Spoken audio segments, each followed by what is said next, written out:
सीधा आपको लेकर चलते हैं उत्तर प्रदेश, जहां पर मुख्यमंत्री योगी आदित्यनाथ संबोधित कर रहे हैं। उनके माध्यम से फिर उसको आने वाली पीढ़ी को दे सकें। लखनऊ में इस फॉरेंसिक इंस्टीट्यूट को बनाने के पीछे की भी मंशा हमारी यही थी,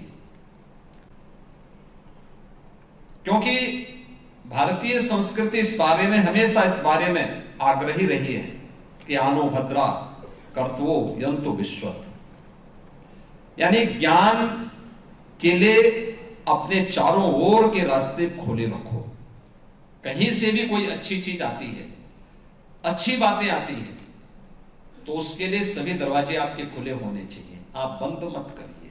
जब भी आप बंद करेंगे तो वो आपकी विकास की यात्रा को बाधित कर देगा, और विकास बाधित होगा, चिंतन मनन की परंपराएं बाधित होंगी, तो याद होगा कि वह नए संघर्ष को जन्म देगा, और नए संघर्ष को जन्म देने के बाद वह न केवल आज के परिप्रेक्ष्य में अगर आप देखेंगे कि नकारात्मक ताकतें जब भी हावी हुई हैं, उसने मानवता के सामने एक नया संकट खड़ा किया है। आज से 3500 वर्ष पहले इसी लखनऊ के बगल में नेमिषारण्य में जो सबसे बड़ी गोष्ठी हुई थी, उसमें 88 हजार विद्वानों ने ऋषि मुनि के रूप में भाग लिया था, और वह भारत की पौराणिक परंपरा में पुराणों के माध्यम से वो ज्ञान धरोहर के रूप में हम सबके सामने प्रस्तुत हुआ। और आज यहां पर इस 3 दिवसीय जिन महत्वपूर्ण विषयों को लेकर के यह सेमिनार आज यहां पर आयोजित हो रहा है, यह उसी परंपरा में आज की आवश्यकता के अनुसार हमें किन विषयों को लेकर के कार्य करना है। फॉरेंसिक साइंस की आज की आवश्यकता क्या है,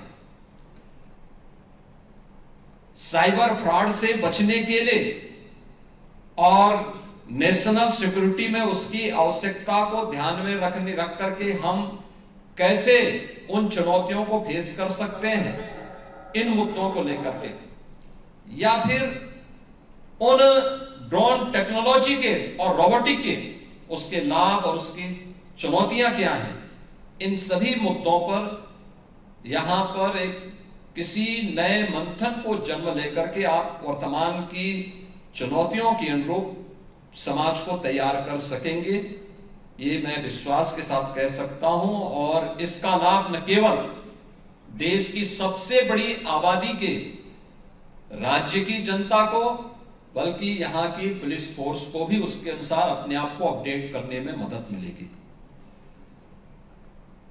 मुझे याद है जब हम आज यहां पर इन सभी मुद्दों पे चर्चा कर रहे हैं, यहां पे पुलिस महानिदेशक उत्तर प्रदेश इस बारे में उन्होंने कहा भी कि फॉरेंसिक की स्थिति हमारी क्या थी उत्तर प्रदेश के अंदर। 2017 के पहले 4 फॉरेंसिक लैब थी, उनकी भी स्थिति जैसे तैसी थी।